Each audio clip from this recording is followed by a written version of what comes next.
Assalamualaikum warahmatullahi wabarakatuh. Perkenalkan, nama saya Gina Andeli Rebianti dari Program Studi Administrasi Publik semester 7 dengan MPM 2163 Di sini saya akan menjelaskan mengenai kasus korupsi, kolusi, dan nepotisme di Indonesia.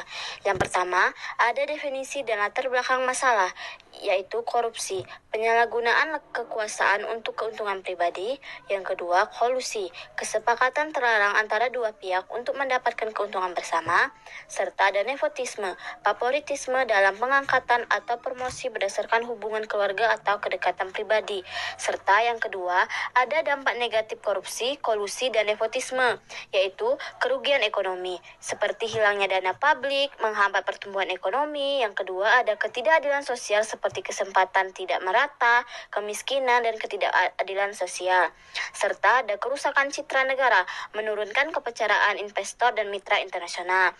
Serta ada penyebab utama terjadinya korupsi, kolusi, dan nepotisme. Yang pertama, ada rendahnya integritas, kurangnya nilai moral dan etika. Yang kedua, ada kelemahan sistem seperti sistem hukum yang lemah, birokrasi yang berbelit. Yang ketiga, ada budaya kolusi yang seperti praktik saling melindungi dan menutupi. Yang terakhir, ada ketidaksetaraan ekonomi seperti kesenjangan sosial yang lebar dan serta kemiskinan. Materi selanjutnya yaitu peran pemerintah dalam mengatasi masalah.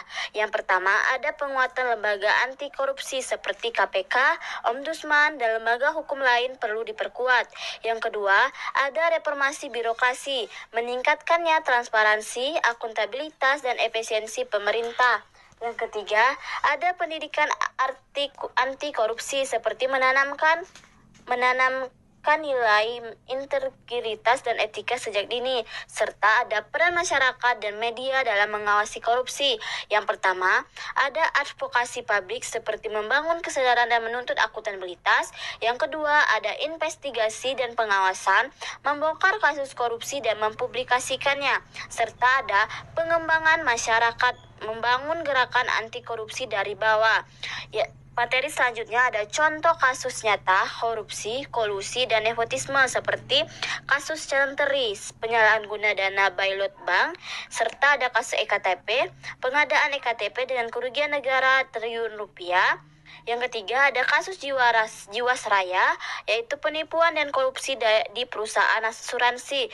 Dan yang terakhir, ada solusi dan langkah strategis untuk memberantas korupsi, kolusi, dan nepotisme. Yang pertama, ada penguatan hukum yang tegas dan penegakan hukum yang adil. Yang kedua, ada transparansi dan akuntabilitas, membuka akses informasi publik dan meningkatkan pengawasan, serta ada peningkatan budaya integritas seperti membangun moral dan etika masyarakat. Serta yang terakhir, ada pengembangan ekonomi yang inklusif atau menurunkan kesenjangan ekonomi dan meningkatkan kesejahteraan. Baik, itu saja yang bisa saya sampaikan. Wassalamualaikum warahmatullahi wabarakatuh.